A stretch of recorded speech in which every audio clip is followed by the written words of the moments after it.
সুপ্রিয় শিক্ষার্থীবৃন্দ, আজ আমি তোমাদের এইচএসসি ক্লাসের আইসিটি বইয়ের দ্বিতীয় অধ্যায় থেকে নেটওয়ার্কের প্রকারভেদ নিয়ে আজকের আলোচনা করব। এই নেটওয়ার্কের প্রকারভেদ নিয়ে এর আগের ভিডিওতেও আমি আলাপ করেছিলাম যে নেটওয়ার্কের প্রকারভেদ মূলত হচ্ছে তিনটা। একটা হলো নেটওয়ার্কের ভৌগোলিক বিস্তৃতি, দ্বিতীয় হলো আমাদের সার্ভিস প্রদান ও নিয়ন্ত্রণ কাঠামো এটা, আর 3 নম্বরে হলো আমাদের নেটওয়ার্কের মালিকানা। এই তিনটা ভাগে আমরা ভাগ করেছিলাম। তো আমরা এখন আমি যেমন নেটওয়ার্কের ভৌগোলিক বিস্তৃতি এগুলো আলাপ করেছি, আজকের আমি তোমাদেরকে সার্ভিস প্রদান ও নিয়ন্ত্রণ কাঠামো সেটা নিয়ে এখন ক্লাস নেব। দেখো আমি এখানে লিখছি সার্ভিস প্রদান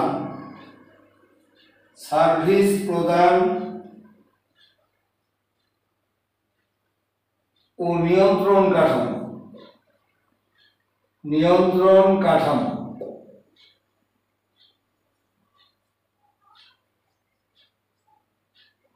তো আমাদের দেখো এই সার্ভিস প্রদান এবং নিয়ন্ত্রণ কাঠামোর উপরে ভিত্তি করে আমরা নেটওয়ার্ককে আমরা 3 ভাগে ভাগ করতে পারি।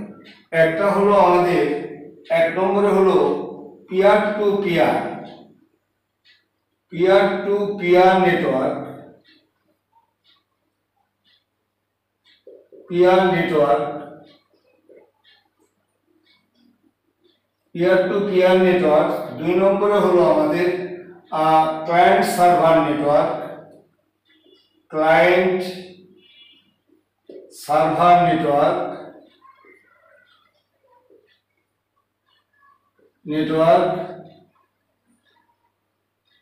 আর একটা হচ্ছে আমাদের হাইব্রিড নেটওয়ার্ক।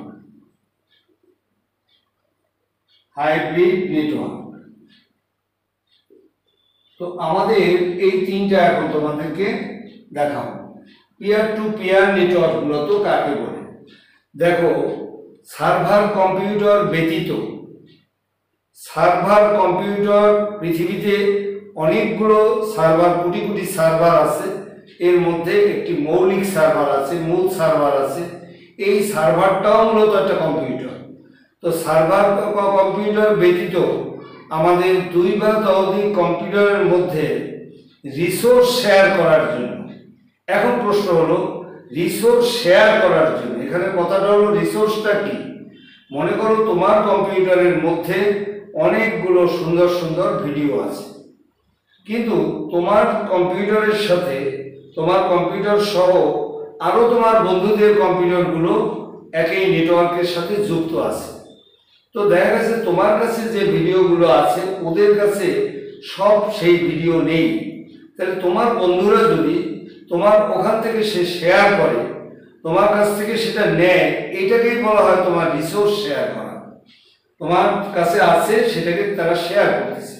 তাহলে আমরা এখন জ্ঞানটা আমরা বলে ফেলি যে সার্ভার কম্পিউটার ব্যতীত 2 বা ততোধিক কম্পিউটারের মধ্যে রিসোর্সটা শেয়ার করার জন্য যে নেটওয়ার্কটা তৈরি করা হয় তার নাম হচ্ছে পিয়ার টু পিয়ার নেটওয়ার্ক।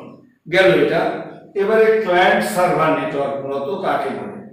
তো ক্লায়েন্ট হচ্ছে, বুঝে থাকো, ক্লায়েন্ট হচ্ছে অনেক ব্যবহারকারীরা যদি কম্পিউটার ইউজ করে তারা ইউজারদেরকে বলে ক্লায়েন্ট, আর মূল একটি কম্পিউটার থাকে সেটির নাম হচ্ছে মূলত সার্ভার। তো আমাদের দেখো, তাইলে আমরা ক্লায়েন্ট সার্ভার নেটওয়ার্ক কাকে বলি? দেখো, একাধিক ক্লায়েন্ট বা ওয়ার্ক স্টেশন, অনেকগুলো ক্লায়েন্ট থাকে যদি, বা এদেরকে ওয়ার্ক স্টেশনও বলা হয়, ও একটি সার্ভার কম্পিউটারের সমন্বয়ে আমাদের এই ক্লায়েন্ট সার্ভার নেটওয়ার্ক তৈরি হয়। তো আমাদের দেখো যে কেন্দ্রীয়ভাবে আমাদের একটা সার্ভার কম্পিউটারে, তো আমাদের সার্ভার কম্পিউটারে কেন্দ্রীয়ভাবে ডেটা জমা রাখা হয়। তখন এই যে জমা যে রাখে তখন ওই ক্লায়েন্টরা ওই ডেটার থেকে, যে কেন্দ্রীয় কম্পিউটারে আমাদের সার্ভার কম্পিউটারে আমাদের কেন্দ্রীয়ভাবে যে ডেটাগুলো জমা রাখা হয় সেই ডেটাগুলো ক্লায়েন্টরা এই যে ব্যবহার করে, এটাই হলো ব্যবহার করে রিসোর্স শেয়ার করে তারা। এই যে ব্যবহার করাটাই হলো রিসোর্স শেয়ার করা, বা রিসোর্স শেয়ারের মাধ্যমে তারা কার্য সম্পন্ন করে।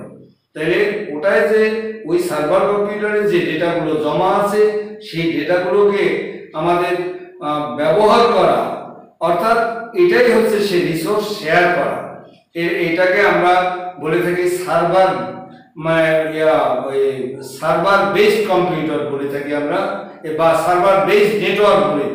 তাহলে এই যে যদি একটা কেন্দ্রীয় কম্পিউটার থেকে বা কেন্দ্রীয় সার্ভার থেকে যদি ক্লায়েন্টরা এরকম তথ্য সরবরাহ করতে থাকে বা রিসোর্স শেয়ার করতে থাকে, তাহলে এটাকে বলা হয় আমাদের ক্লায়েন্ট বেসড নেটওয়ার্ক বলা হয়। তা এটাকে ক্লায়েন্ট বেসড নেটওয়ার্ক বলে। এবারে আমরা এই ক্লায়েন্ট সার্ভার নেটওয়ার্ককে আমরা আবার দুই ভাগে ভাগ করতে পারি। একটা হলো সেন্ট্রালাইজড নেটওয়ার্ক, একটা হলো ডিস্ট্রিবিউটেড নেটওয়ার্ক। এই গেল আমাদের ক্লায়েন্ট সার্ভার নেটওয়ার্কের কথা। এবারে হলো হাইব্রিড নেটওয়ার্ক। হাইব্রিড নেটওয়ার্ক হচ্ছে পিয়ার টু পিয়ার নেটওয়ার্ক এবং ক্লায়েন্ট সার্ভার নেটওয়ার্ক। এই নেটওয়ার্কের সমন্বয় যে নেটওয়ার্কগুলো তৈরি হয় তাকে আমরা বলে থাকি হাইব্রিড নেটওয়ার্ক। সকলকে অনেক ধন্যবাদ। আমার ভিডিও ভালো লাগলে এটাকে লাইক এবং সাবস্ক্রাইব করবেন।